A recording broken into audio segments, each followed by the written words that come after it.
आए नहीं कदूने मुद्दा गुजर गया, पल पल ने इंतजार विच सदियां गुजर गया, पल तुस आए नहीं कदूने मुद्दां गुजर गईयां, तुस आए नहीं कदूने मुद्दां गुजर गईयां, पल पल ने इंतजार ने सदियां गुजर गईयां। दिल की असां संभालिया बड़े पोरिये ने नाल, दिल की असां संभालिया बड़े पोरिये ने नाल, अखी थी अथरवानी नदियां उतर गईयां। आदाब नाजरीन, मैं आपका मेज़बान शमसुद्दीन शाज आप तमाम नाजरीन व सामीन का अदबी कहकशां पर खैर मकदम करता हूँ। नाजरीन, चंद मसरूफियात की वजह से अदबी कहकशां पर प्रोग्राम का जो सिलसिला था वो थम सा गया था, तो इसके लिए हम माज़रत ख्वाह हैं। और बहुत सारे जो हमारे नाजरीन हैं उन्होंने मैसेज कर के कहा कि आप जो है प्रोग्राम दोबारा शुरू करें। इतने प्यार के लिए आप तमाम का बहुत बहुत शुक्रिया, और उम्मीद है कि आप जो अपने ये प्यार का जो सिलसिला है वो जारी रखेंगे और हमारी हौसला अफजाई करते रहेंगे। तो नाज़रीन, क्योंकि काफ़ी टाइम बाद जो है अदबी कहकशां जो है वो दोबारा अपना प्रोग्राम शुरू किया है, तो आपको जो आपके जो गिले शिकवे हैं, उम्मीद है कि हमारे जो आज आने वाले मेहमान हैं उनकी आवाज़ सुनकर जो है आपके गिले शिकवे ऑटोमेटिकली जो है वो ख़त्म हो जाएंगे। तो नाज़रीन, आज हमारे प्रोग्राम में मौजूद हैं एक नहायत ही खूबसूरत आवाज़ और ख़ूबसूरत कलाम के, और माशाल्लाह उनकी एक खूबसूरत एल्बम भी आई है, यादान तीर।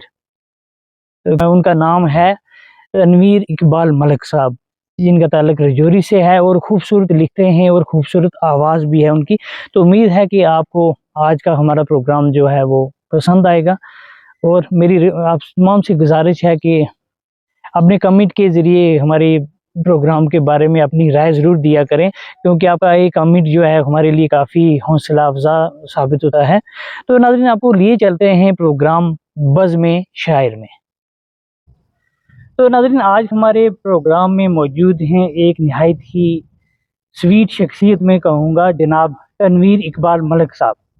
तो तनवीर इकबाल मलिक साहब, हम आपको अदबी कहकशां पर खुशामदीद कहते हैं और आपके बहुत ही शुक्रगुजार हैं कि आपने वक्त निकाला। शमस साहब, मैं शुक्रगुजार हूँ आपकी अदबी कहकशां का, और आपने एक वक्त निकाला और मेरे साथ हम कलाम होने के लिए आपने ये जो वक्त निकाला है, मैं समझता हूँ ये बहुत अच्छी बात है कि आपको इतनी दिलचस्पी है और इतना इंटरेस्ट आप शो कर रहे हैं इसमें, ये काबिल मुबारकबाद है। चला, एक मशहूर शख्सियत हैं, आपकी आवाज़ तो सारे लोग बाखूबी वाकिफ़ हैं, लेकिन मैं फिर भी चाहूँगा कि मैं अपने नाज़रीन के लिए आपका एक मुख्तसर तारफ़ जो है वो आप पेश करें। मेरा नाम है जी तनवीर इकबाल मलिक। मैं बुनियादी तौर पर विलेज सगरावट नीली दरहाल मलका से ताल्लुक़ रखता हूँ, और बुनियादी तालीम उधर ही प्राइमरी स्कूल में हुई, पहले चौकियाँ में, फिर हाई स्कूल दरहाल में। 10वीं जमात तक मैंने वहाँ पर तालीम हासिल की, और फिर हम 11th और 12th में राजौरी चले गए वहाँ पर, क्योंकि हायर सेकेंडरी स्कूल राजौरी उस वक्त अवेलेबल था। तो वहाँ पर मैंने 12वीं तक तालीम हासिल की। साइंस सब्जेक्ट्स थे मेरे, और वहाँ पर तालीम हासिल करने के बाद हमारे लिए कॉलेज नहीं था राजौरी में, और मैं पूंछ कॉलेज में जाकर एडमिशन ली मैंने, बीएससी प्रीवियस और फाइनल में। और वहाँ से मैंने बीएससी किया। बीएससी करने के बाद मतलब यके बाद दीगरे साल हर साल चलता रहा ये मामला, और कहीं रुकावट नहीं आई।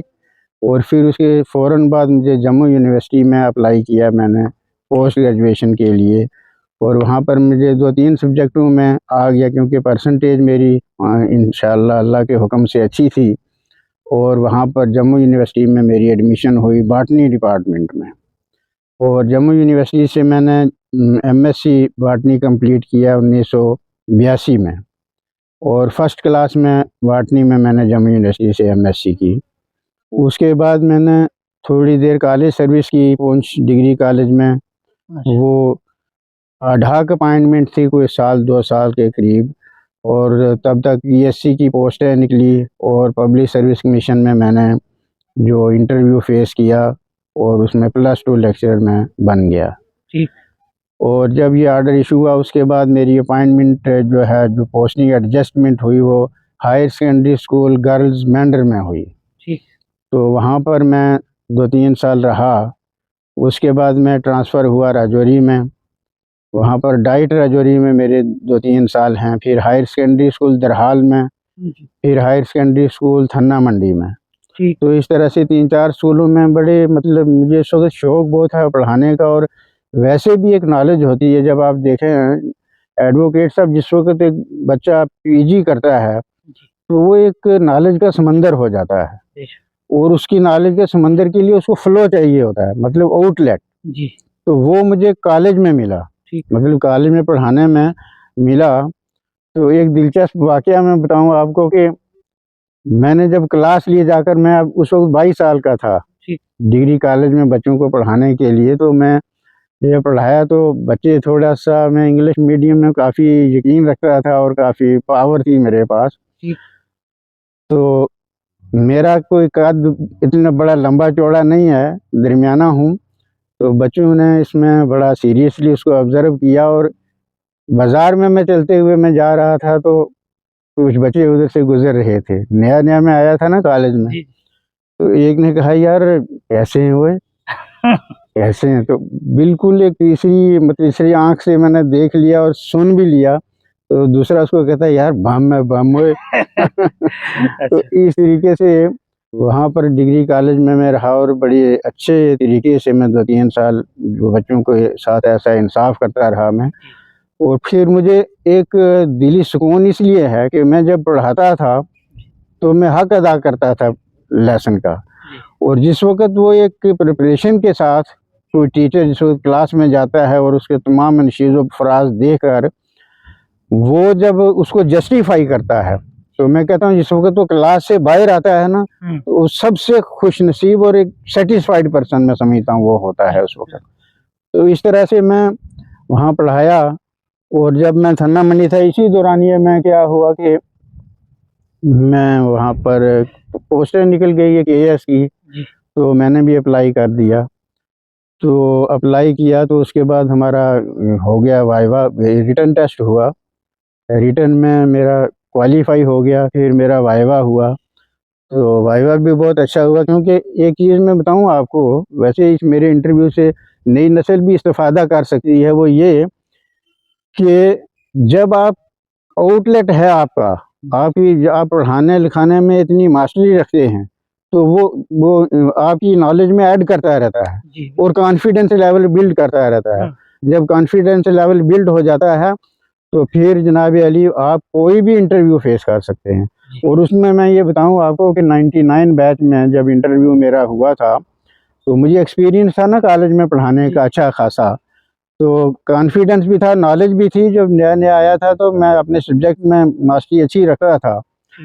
तो इंटरव्यू जब हुआ तो इंटरव्यू में मैंने ऐसा कमाल किया ना, इन खुद में अपनी तारीफ़ नहीं करना चाहता हूँ, लेकिन मैंने देखा कि उस इंटरव्यू में जनाब अली मेरा 100% जो है इंटरव्यू वो बेहतरीन हुआ, और तमाम मेंबर्स को मैंने सैटिस्फाई किया, और चेयरमैन को, और कोई ऑब्जर्वर थे, मुझे नाम याद नहीं कौन थे, तो at the end of my interview कहते हैं, यस मैन हैज़ नो मतलब no reason to explain, he has full knowledge in all subjects, you can ask him more questions।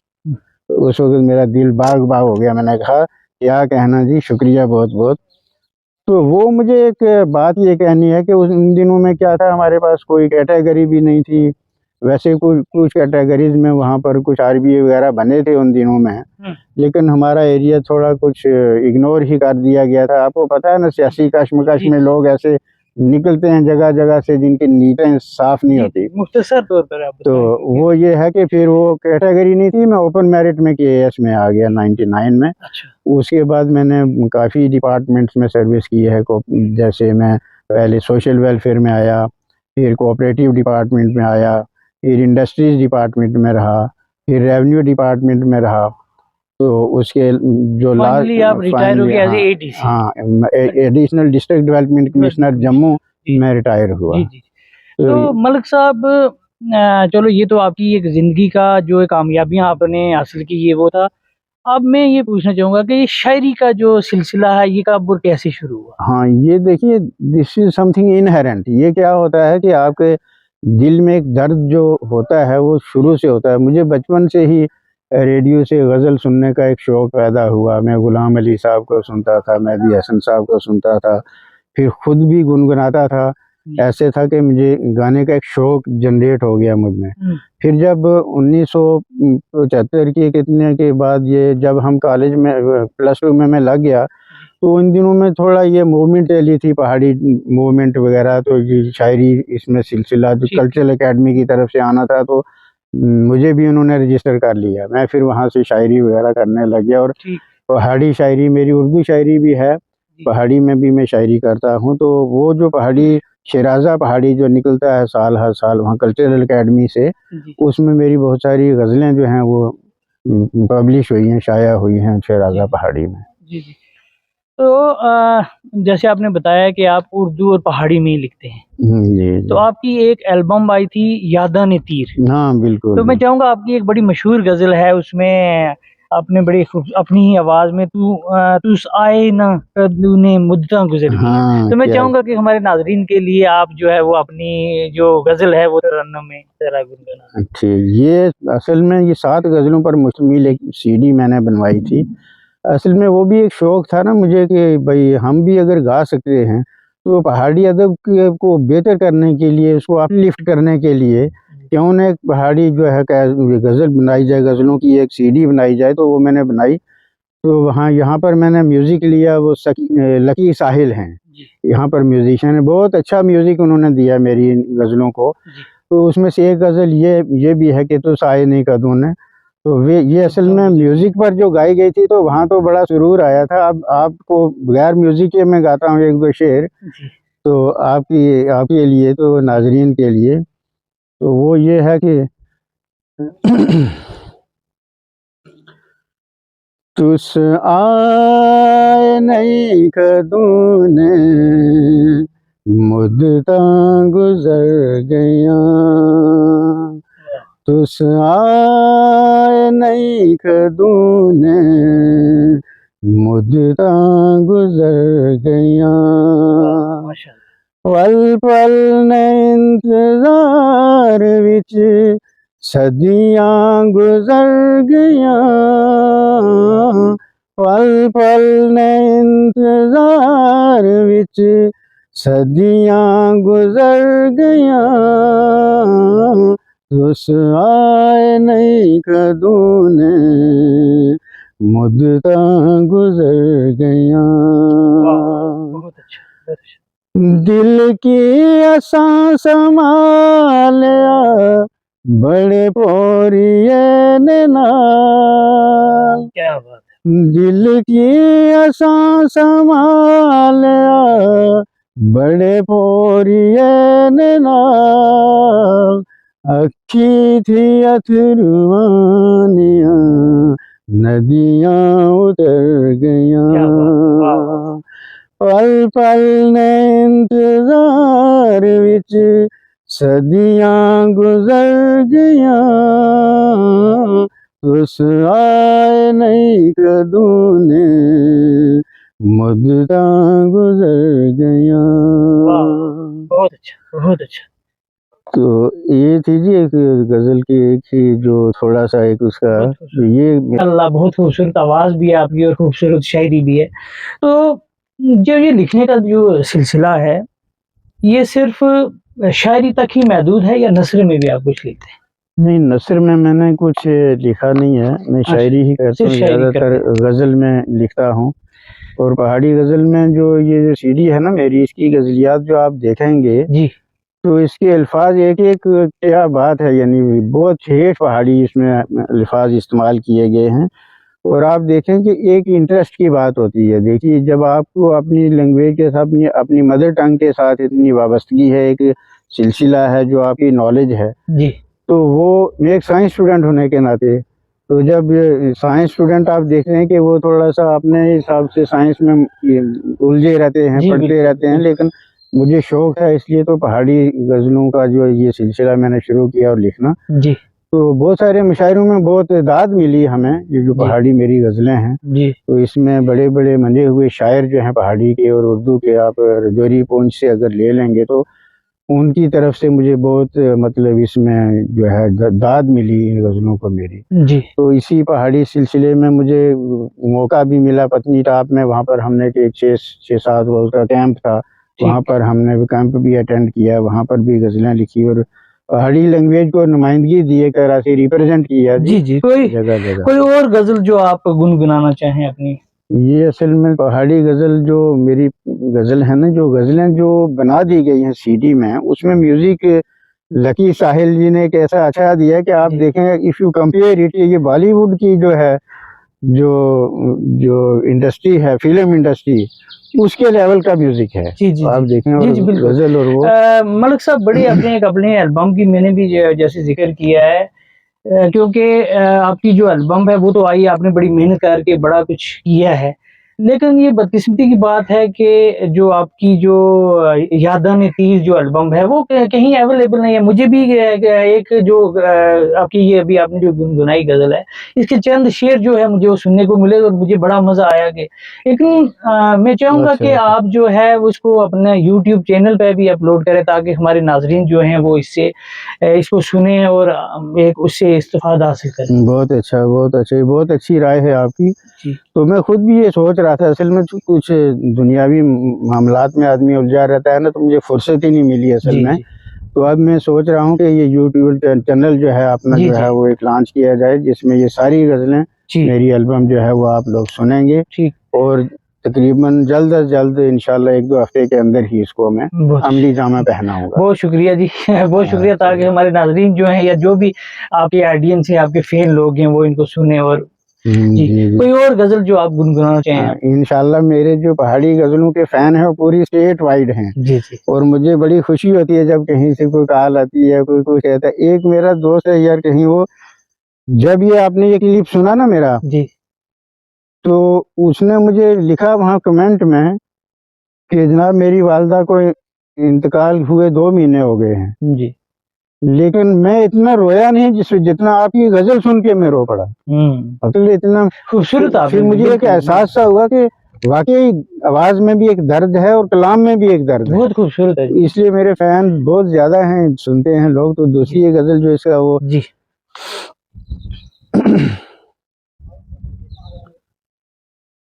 आवे माही रल मिल बईए, गल्लां करिए पल अड़िया। बहुत अच्छा।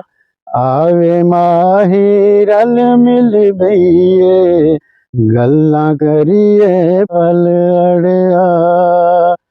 मैं नहीं कलियां ठोके जाना, मैं नहीं कलियां ठोके जाना, नाल तुम्हारे चल अड़िया। क्या बात है। आवे माही रल मिल बईए, गल्लां करिए पल अड़िया।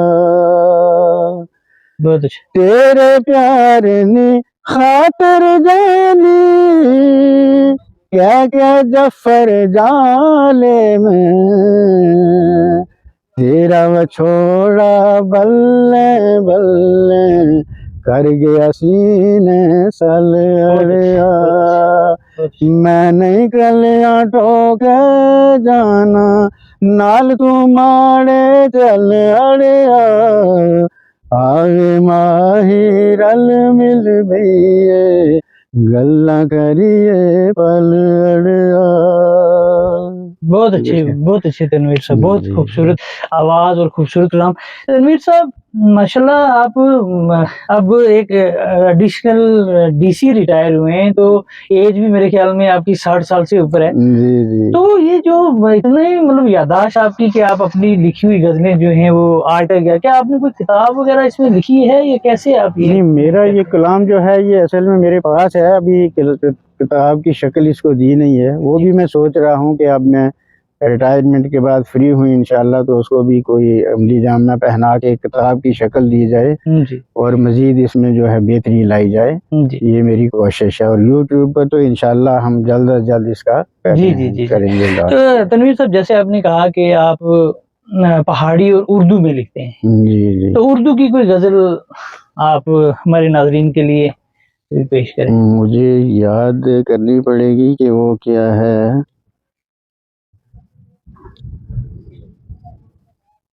एक ही शेर याद है, वो मैं आपकी नजर कर देता हूँ। जी वफा निभाना है दोस्त, दोस्तों की तरह, क्या बात, वफा निभाना है दोस्त, दोस्तों की तरह, बदल न जाना कहीं तू भी मौसमों की तरह, वफा निभाना है दोस्त। बहुत अच्छी जी, क्या बात है, क्या बात है, बहुत खूबसूरत। तनवीर साहब, कहाँ कहाँ आज तक मौका मिला है आपको अपने शेर पढ़ने का या कहीं मुशायरे में शिरकत करने का? मैं असल में ये बताऊं आपको कि इस जो गाने का मुझे शौक था ना, ये तो जितने मुशायरे होते थे कि 10-15 साल तक, वो पहाड़ी के शायरी के जितने भी मुशायरे होते थे, राजौरी में, पुंछ में, मेंढर में, सुरनकोट में, तो दरहाल में, थन्ना मंडी में, तो उनमें मैं पार्टिसिपेट करता रहा हूँ। ठीक। फिर एडमिनिस्ट्रेशन में आने के बाद मुझे सर्विस होती है, फिर नेचर ऑफ जॉब भी कुछ ऐसा हो जाता है ना, नेचर ऑफ वर्क भी थोड़ा चेंज हो जाता है, फिर कुर्सी कम मिलती है। फिर 10-12 साल तक वो मुझे इतना टाइम मिला नहीं, मगर फिर भी जब भी कभी मौका मिलता है, चाहे कॉन्फ्रेंस होती है, जैसे पहाड़ी कॉन्फ्रेंस एकेडमी ने, कल्चरल एकेडमी ने रखी कभी, या मल्टीलिंगुअल जो है उसने कॉन्फ्रेंस रखी, मुशायरे रखे, तो उसमें मैं पार्टिसिपेट करता रहा हूँ। इवन अभी जनाब थिएटर जम्मू में भी मैंने कई मरतबा पार्टिसिपेट किया है ऐसे मुशायरों में, ऐसे प्रोग्रामों में। और अपने जो KAS हल्के में भी जिस वक्त मेरी सिलेक्शन हो गई, तो वहाँ इंट्रोडक्शन पार्टी चल रही थी, तो मैंने एक गजल गाई, वो गुलाम अली साहब की, हमको किसके गम ने मारा। चलो जी, अब गुनगुना दीजिए। वो इतनी हिट हो गई, वो इतनी हिट हो गई कि तमाम KAS एसोसिएशन जो है वो मेरे बहुत ही मतलब दीवाने हो गए, तो बार बार मुझे आवाज तो माशाल्लाह सुनते रहे मुझे वगैरह वगैरह। तो उस गजल से मैं बहुत ज्यादा पॉपुलर हो गया अपने साथियों में, अपने कोलीग जी में। जी जी। तो वो एक कुछ होना चाहिए आदमी के पास, तो बिल्कुल उसको लाइक किया जाता जी है। जी जी जी। तो कोई और गजल जो आप गुनगुनाना चाहें? चलो, इस वक्त मेरे पास वो सौदा है नहीं है, तो इंशाल्लाह नेक्स्ट आपके इंटरव्यू में मुकम्मल तैयारी के साथ से किया जाएगा। तो बहुत सारी गजलें लेकर आएंगे, तो फिर आपके साथ वो मजीद लंबी चौड़ी बात करेंगे। चलो नाजरीन, हम तनवीर साहब का एक जो तफसीली जो इंटरव्यू लेंगे, क्योंकि आज इनके पास अपना कलाम भी नहीं है, तो हम दाद देते हैं कि इनकी माशाल्लाह याददाश्त इतनी अच्छी है कि इन्होंने आपके लिए कुछ न कुछ जो है वो गुनगुनाया है। तो तनवीर साहब, आपने वक्त निकाला और हमारे नाजरीन को अपने खूबसूरत कलाम सुनाया, और हम उम्मीद करते हैं कि जल्दी आपकी जो अपने एल्बम है, हाँ, यादन अतीर जो है वो जो है यूट्यूब पर अवेलेबल होगी और हमारे नाज़रीन से मुस्तफ़ीद होंगे। बहुत बहुत शुक्रिया। बहुत बहुत शुक्रिया जी, आपने भी वक्त निकाला और ये बड़ी कीमती गुफ्तगू जो हमारे दरमियान हुई है। बहुत बहुत शुक्रिया, बहुत बहुत।